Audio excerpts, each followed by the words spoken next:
Ini sedikit menjelaskan tadi yang sudah dibacakan oleh Wakil Madrasah Diniyah. Surat ini berisi pemberitahuan pelaksanaan IMDA. IMDA itu imtihan dauri bahasa Arabnya. Kalau bahasa Indonesia semester 1. Di semester Diniyah sekarang sudah kita tahu, sekarang sudah terbentuk kelas masing-masing dan juga pelajarannya sudah terjadwal semuanya. Ada 3 hal pokok yang di sini, yaitu pertama tentang waktu pelaksanaan, kedua teknis pelaksanaannya, yang ketiga adalah persyaratannya. Yang pertama adalah waktu pelaksanaan, maksudnya 2 gelombang.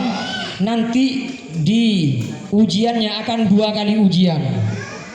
2 kali ujian. Di gelombang pertama akan dimulai 21 November 2020 Masehi atau 6 Rabiul Tsani sampai dengan malam Kamis, berarti 1 minggu. Ujiannya di malam hari setelah Isya. Setelah itu gimana? Setelah itu istirahat karena kita akan menghadapi maulid umum baik pondok dan orang luar. 4 hari sebelum acara maulid maka kita sudah selesai ujian gelombang pertama. Nah, sudah setelah acara maulid 1 Desembernya kalian insya Allah akan menghadapi ujian formalnya.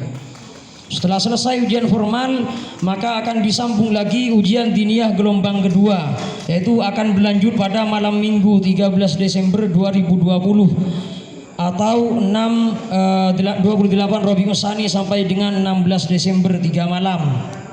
Jadi 2 kali ujiannya. Nanti di bulan November dan juga di bulan Desember. Kemudian B, teknis pelaksanaan. Pelaksanaannya ada 2 kategori. Tadi ada ujian tulis. Ujian tulis itu meliputi pelajaran-pelajaran yang nanti tidak masuk ke praktek atau tes lisan.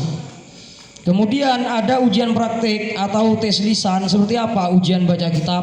Ujian baca kitab yang sudah kita pelajari metode Al-Miftahnya untuk yang kelas Al-Miftah. Nanti bagaimana, nanti yang kelas pasca Al-Miftah bagaimana, sudah saya pelajari, saya ajarkan semuanya. Tinggal itu sudah kalian pelajari, yang sudah biasa dipelajari, baru kemudian kita akan menghadapi tes. Dan tes ini, tes lisannya untuk penentuan wisudawan wisudawatinya itu di gelombang pertama. Berarti sudah kurang sekitar 20 harian lebih hanya dipersiapkan pelajarannya itu. Yang ketiga ada ujian qiraatul Quran, baca Al-Quran untuk semua jenjang kelas. Kemudian praktek sholat dan kelas Al-Quran hanya untuk kelas Al-Quran. Itu teknisnya, kategorinya. Yang ketiga ada persyaratan. Persyaratan ini yang harus dipenuhi sebelum mengikuti ujian. Yang pertama melunasi uang pembayaran raport wisuda juga ujian, setidaknya 50% dari pembayaran yang telah ditentukan pada ujian gelombang pertama yang sudah dibacakan minggu bulanan kemarin. Sudah tertentu berapa kalau kelas Al-Quran berapa, kelas Al-Miftah berapa, dan kelas pasca berapa. Paling tidak di gelombang 1 sudah lunas 50%.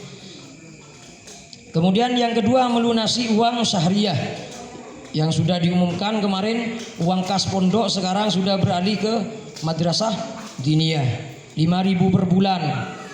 Itu harus dilunasi, dan melunasi pembayaran semua kitab untuk semua jenjang kelas bagi murid yang belum melunasi kitab yang telah diambilnya pada ujian gelombang kedua. Jadi itu diperhatikan, nanti kalau kurang jelas bisa ditanyakan. Waktunya sudah terbagi, sudah tertentu. Kemudian teknisnya berapa ujian sudah, dan juga persyaratan-persyaratannya nanti itu dipenuhi untuk syarat mutlak mengikuti ujian semester 1 ini. Enggak mungkin itu saja penjelasannya. Ini bukan tausiah sebenarnya, sama-sama saling mengingatkan. Kita alhamdulillah untuk tahun ini pertama kali mengadakan Maulid Nabi untuk khusus santriwan dan santriwati, tidak mengundang orang luar. Kenapa? Karena ketika kita mengikuti Maulid umum, maka sudah momennya bukan di Rabiul Awal lagi. Momennya bukan lagi di bulan Maulid. Makanya sengaja memang saya ambil di bulan Maulid ini hanya khusus santriwan dan santriwati. Apa tujuannya? Tiada lain kita ingin mengenang kelahiran Nabi. Apa tujuannya? Tujuannya memperingati seperti ini. Jangan kemudian kalian termakan omongan orang-orang, apa Maulid itu seperti ini. Inilah bukti cinta kita kepada Nabi. Paling tidak sudah, ini cinta kita kepada Nabi. Masa harus masih ditanyakan? Orang cinta ya sudah menghadiahkan yang dipunya untuk yang dicintai. Ya sudah, tidak usah ditanyakan Maulid Nabi itu bid'ah seperti ini, tidak. Semuanya, bahkan Abu Jahal itu pamannya Nabi yang pasti masuk neraka itu sudah, karena tidak mau beriman kepada Nabi. Nah, setiap hari Senin, kalau di Sahih Bukhari itu, Abu Jahal itu setiap hari Senin itu punya keringanan siksaan. Jadi setiap hari Senin libur, tidak disiksa. Alasannya kenapa? Alasannya ketika waktu itu hari Senin hampir-hampir subuh, kelahiran Nabi itu hampir subuh, malam Senin. Hampir-hampir subuh, namanya budaknya Suwaibah waktu itu mengabarkan pada Abu Jahal bahwa Muhammad telah lahir, katanya. Langsung dari saking gembiranya Abu Jahal ini, Suwaibah budaknya ini langsung dimerdekakan waktu itu. Karena saking gembiranya Suwaibah ini mengabarkan bahwa ponakannya telah lahir. Karena gembiranya ini bukan tidak iuran 5 ribuan, tidak iuran Abu Jahal ini, hanya merasa senang dengan kelahiran Nabi. Akhirnya setiap hari Senin siksaannya diliburkan. Itu bukti nyata sudah. Padahal orang yang kafirnya seperti itu, tidak mau ikut ajaran Nabi. Kita ya sudah, kita ini umat Islam, kita ini umat Nabi Muhammad. Ya inilah bukti kecintaan kita kepada Nabi. Beruntung kita ini. Katanya Nabi itu gimana? Tuba liman amana bi wa man ro'ani.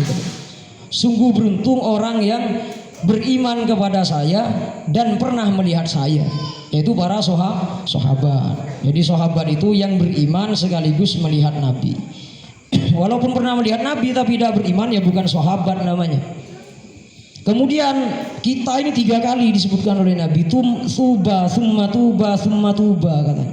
Beruntung, sungguh beruntung, 3 kali. Siapa itu 3 kali beruntung itu? Kata Nabi, liman amana bi walam yaroni.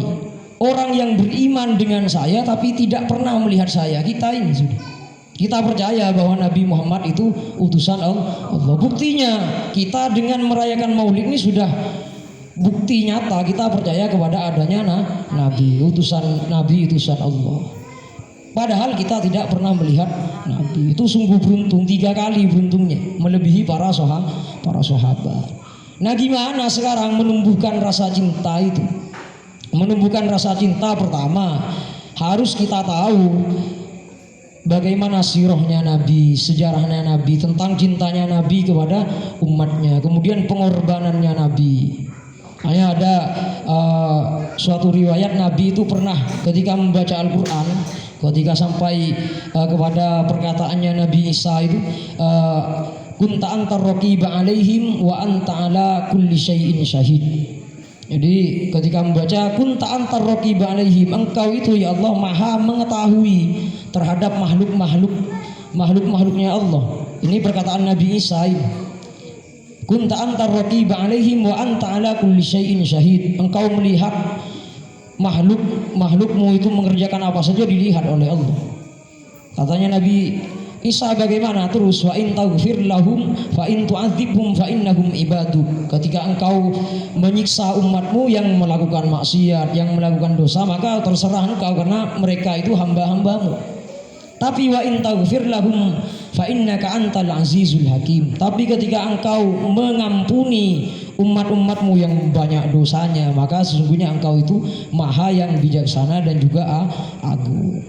Nabi ketika membaca itu menangis. Menangisnya kenapa? Ingat kepada umatnya, ingat kepada kita di zaman ini. Nangis lama Nabi itu nangisnya.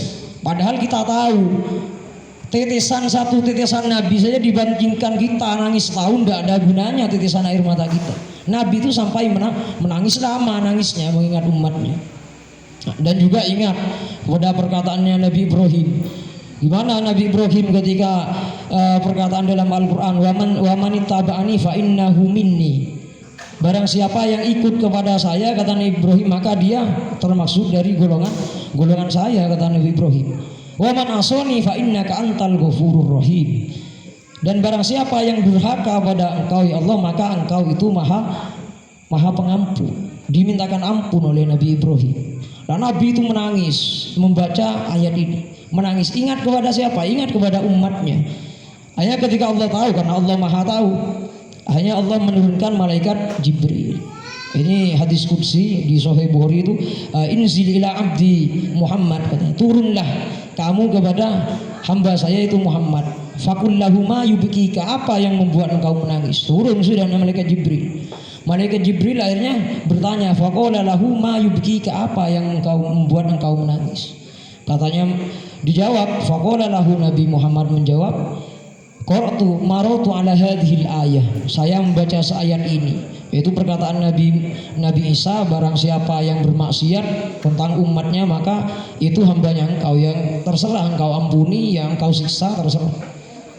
Hanya kata Nabi sambil menangis, Nabi itu fatadzakkartu ummati kaifa haluhum min ba'di wa haluhum yaumal qiyamah, kata Nabi. Saya ingat umat saya, malaikat Jibril, gimana umat saya nanti setelah saya meninggal dan bagaimana umat saya nanti di hari kiamat. Nangis Nabi seperti itu, menangis mengingat kita. Nah, sekarang tinggal pertanyaannya, pernahkah kita menangis karena Nabi? Sholawat kadang masih gurau, sholawat masih bicara. Paling tidak sholawat hudur, hatinya hadir, khusyuk. Walaupun tidak ngerti sudah ikut pura-pura khusyuk. Jadi bukan menghadiri maulid jangan sampai salah niat. Menghadiri maulid mau kemana? Mau ke masjid, ngapain? Mau cari buah yang enak sama telur. Wah, itu salah niat, itu sudah. Niatnya menghormat Nabi. Masalah dapat gak dapat, ya sudah, yang penting kita menghormat. Itu. Pertama tumbuhkan rasa cinta, yaitu membangun sambungan sudah. Nah, kalau katanya Habib Umar itu, daunnya Habib Umar yang paling mudah, ini saran ini juga kita sendiri, saya sendiri, paling mudah kita itu cepat tersambung kepada Nabi apa? Paling tidak ketika kita sholawat merenung terhadap guru-guru kita. Kalau kalian ya Ustadz Nasrin, kalau saya ya guru-guru saya. Paling tidak kita merenungkan, mengingat. Tidak bisa kalian membayangkan wajah Nabi karena kalian tidak pernah, kita semua tidak pernah melihat Nabi. Paling tidak ketika bersolawat ingat kepada guru kita. Siapa orang yang pernah mengajarkan kita untuk mendekatkan kita kepada Nabi, itu paling cepat, katanya Habib Umar itu. Ya pura-pura khusyuk sudah, tidak melihat Nabi, tidak tahu saya Nabi kayak apa. Ingat gurunya yang telah mengajarkan kita dekat kepada Nabi. Bayangkan wajahnya ketika bersolawat. Insya Allah akan cepat sampai tersambung kita kepada Nabi. Ya itu sudah. Kemudian sejarahnya ada sejarahnya Nabi itu pernah merayakan maulidnya ada. Perayaan maulid Nabi itu baru ada di tahun 900-an, 900 Hijriah. Sekarang 1400, berarti baru 500 tahunan. Yang resmi diadakan maulid berkumpul seperti ini. Yang melakukan pertama kali namanya Abdul Ghaffar Al-Kuburi. Abdul Ghaffar, bukan Abdul Manaf, tapi Abdul Ghaffar. Abdul Ghaffar Al-Kuburi itu Raja Irbil. Raja Irbil itu dikatakan oleh Imam Asyuti dalam Al-Hawi fil Fatawi itu sudah awaluman yahfalu maulidan Nabi wa huwa Al-Mudhaffar Al-Kuburi Maliku Irbil. Seperti itu. Jadi yang pertama kali mengadakan seperti ini tidak ada dulu semenjak sahabat mengadakan maulid Nabi, tidak ada memang.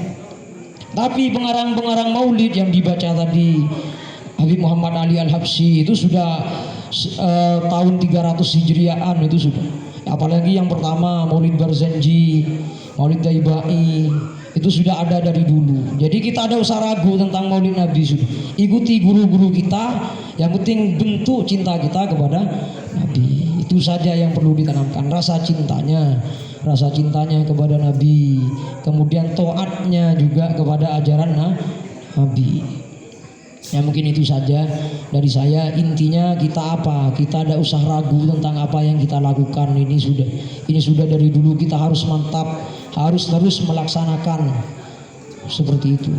Ya mungkin begitu saja dari saya. Kurang lebihnya mohon maaf. Wassalamualaikum warahmatullahi wabarakatuh.